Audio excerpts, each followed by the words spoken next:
Après avoir vu dans la première vidéo l'essentiel de ce que fait un transformer avec le mécanisme d'attention, puis dans la seconde deux manières de le rendre plus puissant, on va voir aujourd'hui comment utiliser l'architecture qu'on a vue pour réaliser différents types de tâches.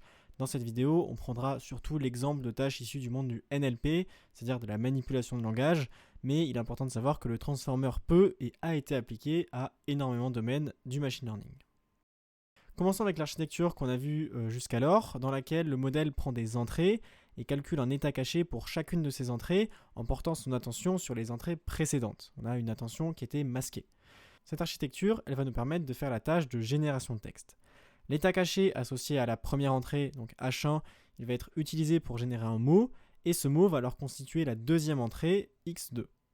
Puis on recommence. On calcule H2 qui donne lieu à un autre mot qu'on utilise pour la troisième entrée, etc., etc.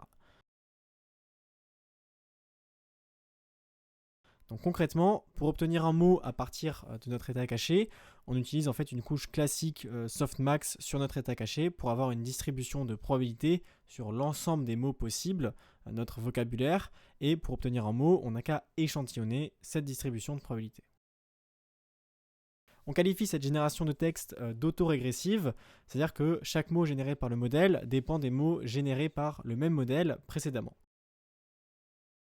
Donc ici, lors de la génération de texte en elle-même, il n'y a rien de parallèle, les calculs sont bien faits en séquentiel, puisqu'il faut calculer H1 pour avoir le deuxième mot, H2 pour avoir le troisième mot, et ainsi de suite.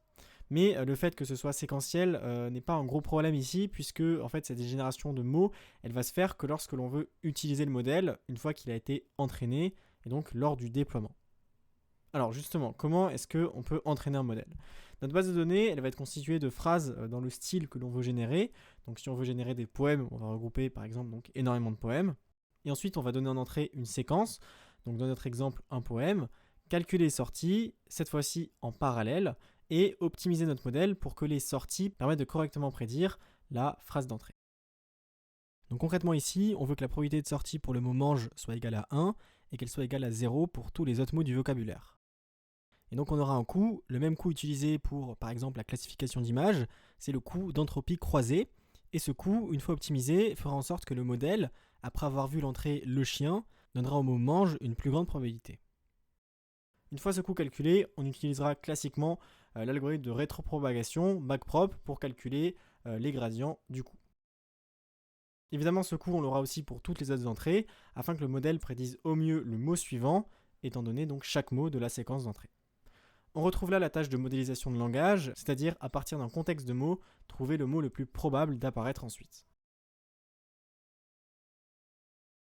Donc on sait comment utiliser notre transformer pour réaliser la tâche de génération de texte, cependant on peut lui vouloir faire d'autres tâches, comme de la classification de phrases, par exemple, dire si une phrase est positive ou négative.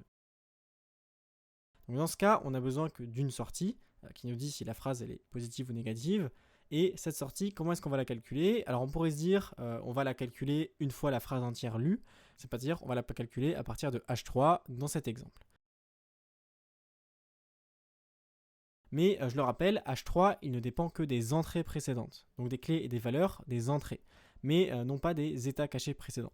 Donc c'est dommage puisqu'on ne va pas utiliser pleinement tout le potentiel de l'architecture. Donc en fait ce qu'on va faire, c'est qu'on va calculer la sortie à partir de tous les états cachés calculés de H1 jusqu'à H3. Et donc la question qui se pose, c'est comment regrouper l'information de tous ces états.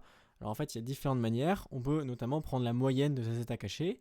Et une fois cela fait, on obtient un vecteur que l'on va faire passer dans une couche logistique, c'est-à-dire on le multiplie par une matrice de poids et on lui applique la fonction sigmoïde pour se retrouver avec un nombre entre 0 et 1 qu'on interprète de manière classique comme la probabilité que la phrase soit positive.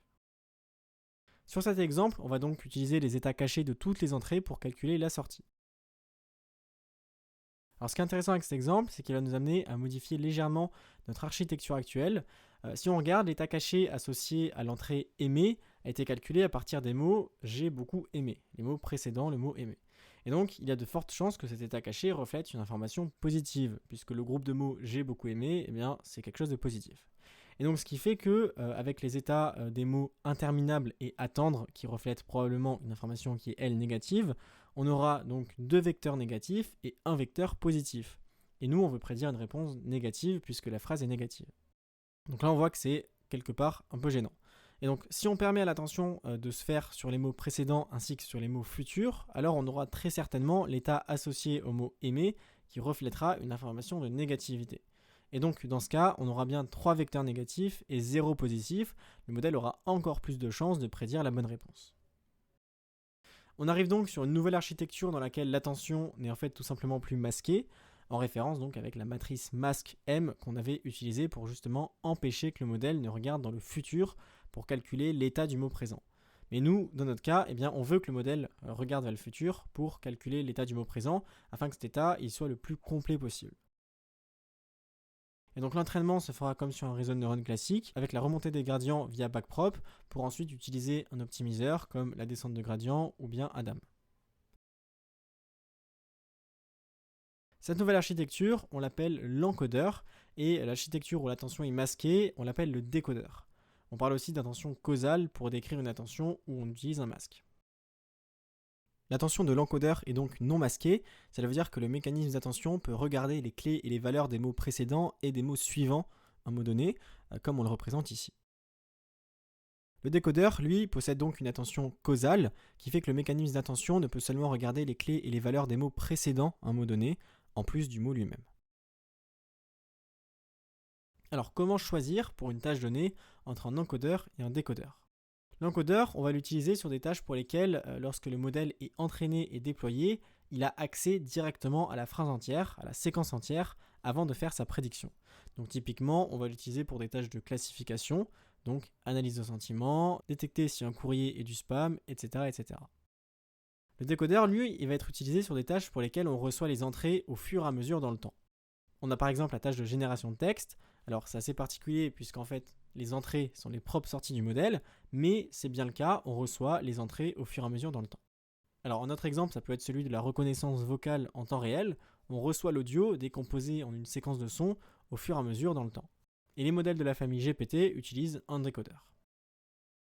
Alors globalement, ce qu'il faut retenir, c'est que l'encodeur, il permet d'analyser, de comprendre une phrase donnée, et le décodeur, lui, il permet plus de générer une séquence. Alors, est-ce qu'on peut combiner les deux ? La réponse est oui, et ça va être utile pour les tâches de sequence to sequence. L'encodeur va traiter et analyser la séquence d'entrée, puis le décodeur, il va générer la séquence de sortie à partir du travail de l'encodeur. L'exemple typique, c'est la tâche de traduction. On donne en entrée donc à l'encodeur la phrase source à traduire. L'encodeur l'analyse, il calcule les états cachés, puis le décodeur, il va se servir du travail fait par l'encodeur pour générer la séquence de sortie, qui est donc la phrase traduite. Alors pour ce qui est de l'encodeur, donc rien ne va changer. Les sorties vont être calculées de la même manière avec une intention non masquée, en parallèle, avec donc n couches.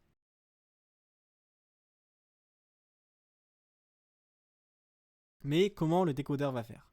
Sa tâche, c'est de générer une séquence en sortie qui est la traduction de la séquence analysée par l'encodeur. Donc là, le décodeur va fonctionner comme en début de vidéo pour générer une séquence de manière autorégressive. On commence par lui donner un mot spécial, le token SOS pour Start of Sequence, qui signale au modèle que c'est le début de la phrase et qu'il faut commencer à générer. Le réseau va prendre ce mot, le faire passer dans des blocs composés de mécanismes d'attention et de couches feed-forward, pour ensuite, à partir de la sortie, en déduire une distribution de probabilité sur le prochain mot. On échantillonne cette distribution, c'est-à-dire qu'on tire au hasard un mot avec les probabilités de cette distribution, et donc par exemple ici, on pourrait obtenir le mot he. Et on donne ce même mot en seconde entrée au décodeur.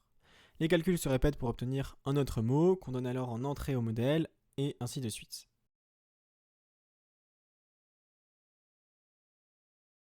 Alors ce qui va changer par rapport à l'exemple de génération de texte du début de vidéo, ce sont les mécanismes d'attention. Chaque couche va être composée d'un premier mécanisme d'attention, une attention masquée, qui va prendre en compte les clés du décodeur, donc là tout va bien jusque là.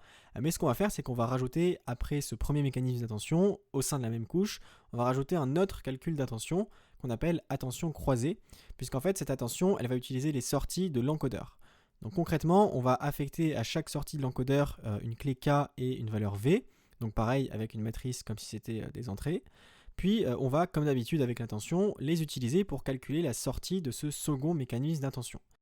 Donc on va comparer les clés de l'encodeur avec les queries du décodeur et utiliser les valeurs du décodeur pour calculer l'attention. Et puis une fois cela fait, on met une couche de réseau de neurones classique.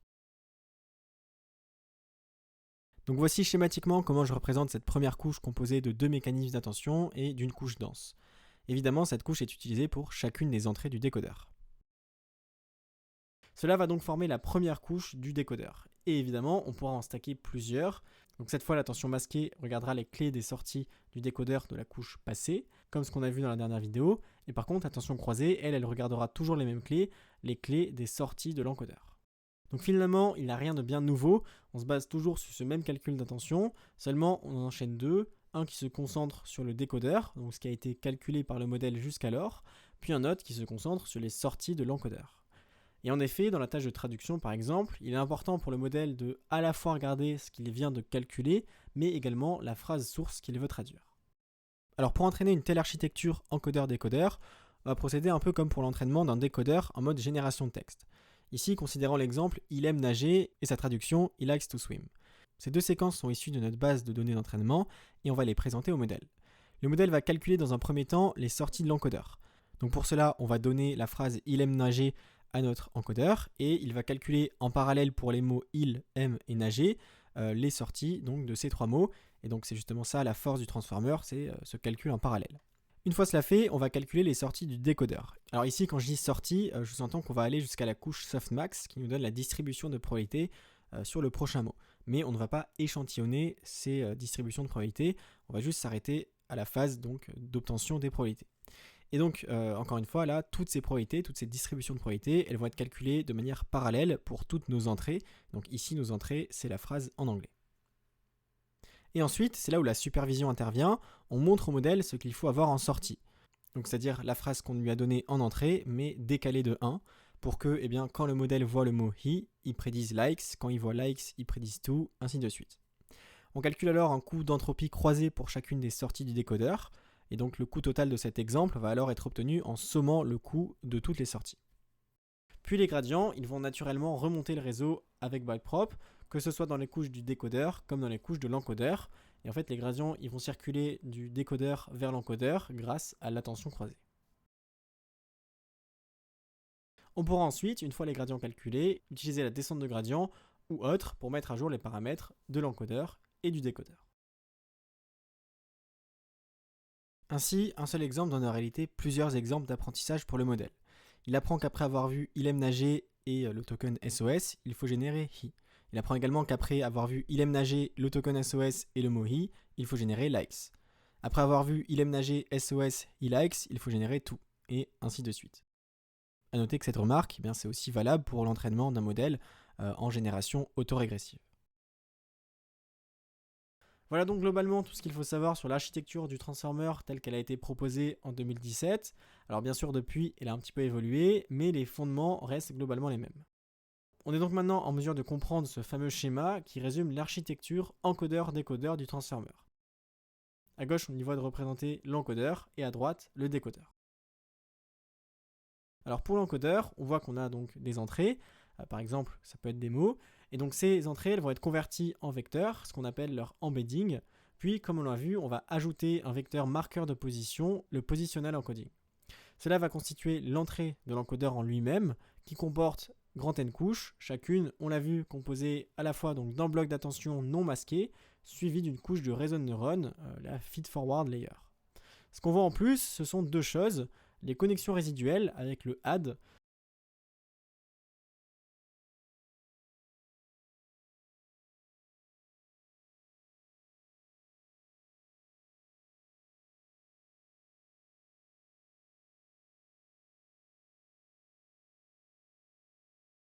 et cette connexion, qu'on appelle une connexion résiduelle, elle permet de stabiliser l'entraînement en évitant le problème de gradient qui devient de plus en plus petit dû à la présence de dizaines de couches consécutives. Alors l'autre nouveauté, c'est le norm. Il s'agit en fait de ce qu'on appelle le layer norm, donc la normalisation de couches qui permet de normaliser les vecteurs qu'on lui donne. Cela aussi permet de stabiliser l'entraînement. On en vient donc au décodeur. Ce qui est assez particulier avec le décodeur, c'est que ces entrées sont en fait les sorties décalées, puisqu'on va générer de manière autorégressive, c'est pour ça qu'on voit le shifted right. Et donc là aussi, on ajoute un vecteur de position, puis on retrouve les couches dont on a parlé tout à l'heure, une attention masquée qui se fait au sein du décodeur, puis une attention croisée qui se fait sur les sorties de l'encodeur. Et ensuite, on utilise la sortie pour calculer une distribution de probabilité sur ce qu'on veut générer, et donc ça c'est seulement à la fin des grands n couches.